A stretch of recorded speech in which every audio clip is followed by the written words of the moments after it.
টালিউডের দর্শক মাতানো অভিনেত্রী শ্রাবন্তী চ্যাটার্জি আসছে পূজায় মুক্তি পেতে যাচ্ছে তার বহুল প্রতীক্ষিত সিনেমা দেবী চৌধুরানী। তবে এর মাঝেই বড় চমক দিলেন নায়িকা। এবার নতুন এক ভূমিকায় আত্মপ্রকাশ করছেন তিনি। প্রথমবারের মতো উপস্থাপক হিসেবে যুক্ত হলেন একটি বাংলা চলচ্চিত্রের সঙ্গে। ছবিটির নাম দাঁতের লড়াই।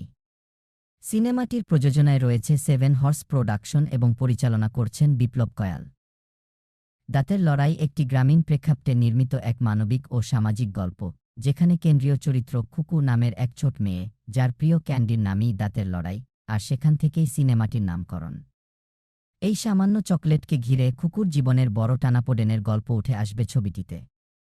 সিনেমার মূল চরিত্র অর্থাৎ খুকুর ভূমিকায় রয়েছেন শিশুশিল্পী আকাঙ্ক্ষা সেনগুপ্ত, তার বাবা দানুর চরিত্রে অভিনয় করেছেন অভিলাষ চক্রবর্তী ও মা চরিত্রে রয়েছেন স্বস্তিকা দাস।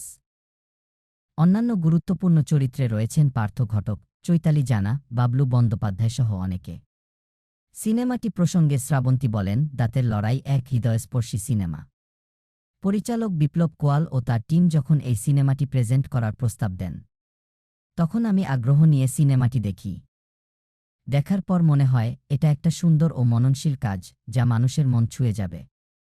তাই আমি সিদ্ধান্ত নিই এর সঙ্গে যুক্ত হওয়ার।